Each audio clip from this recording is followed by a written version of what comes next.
I've been on many stages in the course of my life. I've been on small stages. I've been on big stages. I was born for the stage, you might say. My dear mother, Beatrice Nomazizi Makhalimele, a teacher by profession, entered me in my very first beauty pageant at the age of 15, Miss Helio, a shoe shop, and I won. I won a pair of shoes. My mother goes on to enter me into the Miss Soweto competition in 1990, and I win Miss Soweto competition. As Miss Soweto, I qualified to enter Miss Black South Africa. Now, let me tell you this. Pre-1994, black people, we were not allowed to enter Miss South Africa. So, I win Miss Black South Africa. I come from a great generation where parents believed in the power of their children's dreams. Fast forward, 1994. My mother yet again enters me into the Miss South Africa competition. Now, I win Miss South Africa. I reflect on winning Miss South Africa at a critical time in our history. 1994, first democratic elections. A new dawn, a new era, a new hope, a new hour. A new government led by their first black president, uNelson Rolihlahla Mandela. I then reflected on the zeitgeist of me winning in 1994, and I understood the responsibility that I had to make it count so I could inspire a new generation of what a black girl child can achieve. I get the greatest privilege to be invited to the Union Buildings, the seat of power in South Africa, by the president himself. I had the privilege to travel with him, to precede him and introduce him before he took to the stage to deliver his keynote addresses. His magnanimity was not only in his stature, it was in his aura. He impacted my life in so many ways. His humility, I saw what humility looks like. And often when you would thank Madiba and say, Dada, thank you for fighting for our liberation, he would often say, darling, it was a collective effort. You might say I was born for the stage, or was I? It's a question I have often pondered. It's a question I often ask myself. 1994, November, I go on to enter Miss World. South Africa comes second at the Miss World competition. I came second at the Miss World competition. We, as a country, came second at the Miss World competition. I'm on stage. The crown allows me to travel the world. I become the first black television presenter of the preeminent lifestyle show, Top Billing. Traveled the world, 7 continents. I interviewed the world's greats, Oprah Winfrey, Michael Jackson, Will Smith, Wesley Snipes, Dr. Hugh Masekela, Mama Winnie Madikizela Mandela. I interviewed all South African presidents. I interviewed Luther Vandross, my all-time favorite. I was so gutted when he passed. I actually wanted to go to his funeral. I started my first business at the age of 20, Tswelopele Productions with a partner. It created hundreds of jobs. I went on to start another business. Retail, spectacular failure. Paid serious school fees. I joined my sister Johanna in a travel management company, Travel with Flair. We employed hundreds of people over the years. And then I decided, how about we try property?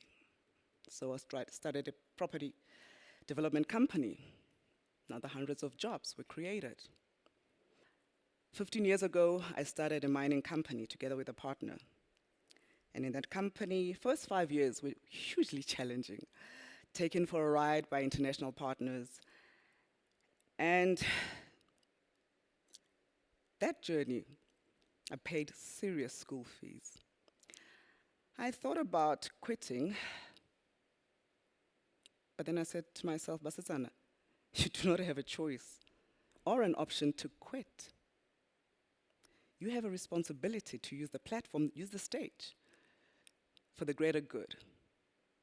And so we trudged along, and today that company mines and exports coal to international markets, creating hundreds of jobs. Now, I love telling stories. And then I started yet another business, a content hub creating business, Connect Channel. And in that business, hundreds of people are employed. We tell stories. These businesses, over the last 26 years, have made an indelible mark in creating jobs, in hopefully making a difference. Because I've decided to show up on stage and use that platform, this platform, for the greater good. I've learned to be a serial entrepreneur in my mother's home. My father being the bus driver, my mother being a teacher. We're very, very entrepreneurial. They started a construction company in the hood. We lived in 4-roomed houses, not 4-bedroomed, 4-room. My siblings and I had 1 bedroom, bunk beds that we used to share. We have a younger brother, Mujalefa. And then my parents had their bedroom. So when you made a bit of money, you would then extend your home, adding additional rooms and big windows. Now, the big windows were a big deal. Because you know what? The apartheid system put us in little windows. And I think perhaps it was to make sure that we don't see our potential and do not see the world for what it is and what we can achieve. So you break down those windows and you put in big windows. And then if you made a little bit more money, you would then put 2 rooms and a garage at the back and then rent those out for additional income for the household. So my parents did that for many, many homes in the neighborhood. And then if we were not working and selling ice cream at soccer stadiums, selling sandwiches, my siblings and I helping to supplement the family income. You were in the church choir, the youth club, you name it. My mother got us involved in all sorts of extracurricular activities, and it was because she firmly believed that an idle mind is a dangerous thing. We were busy at home. I started to work with money from an early age, at the age of 6. And it's Robert Kiyosaki who says, teach your children to work with money from an early age. And so the serial entrepreneur was born in my mother's house. I do not know how not to work. I've never been employed. I've always been self-employed. I've stood on many stages in the course of my life. I've stood on small stages. I've stood on big stages. You might say I was born for the stage. Or was I? It's a question I have pondered. It's a question I've often asked myself. But living on stage comes at a price. You live under scrutiny in a glass bowl, where whatever you do makes headlines. So your struggles are on front page news. Your challenges are written about. It often seems that there's this belief that public figures do not hurt, do not feel pain, they do not cry, they have no emotions. 2008, December, I was pregnant with twins at 20 weeks, a boy and a girl. I have often struggled with fertility.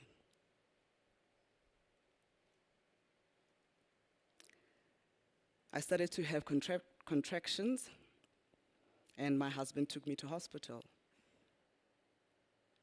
I was admitted and put on drips to try and mature my baby's lungs. And my heart rate was dropping rapidly. I was losing consciousness. And the doctor said to my husband, Romeo, quite a handsome guy, a decision has to be made very quickly because I was losing consciousness, and therefore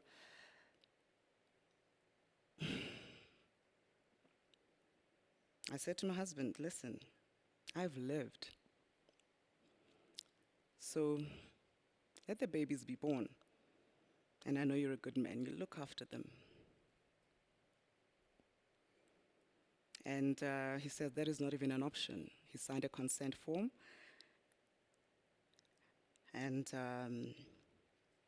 I was given an option whether I would want to have a C-section or labor. I chose the latter.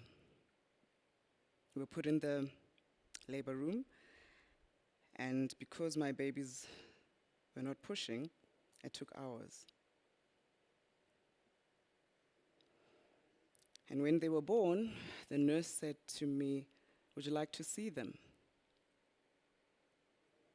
But they're only 500 grams, so they would be a size of a block of butter. And I said, maybe not. It's a decision. I regret it. I could not put closure. I battled. I have had a total of 7 miscarriages. I went into depression for 10 years.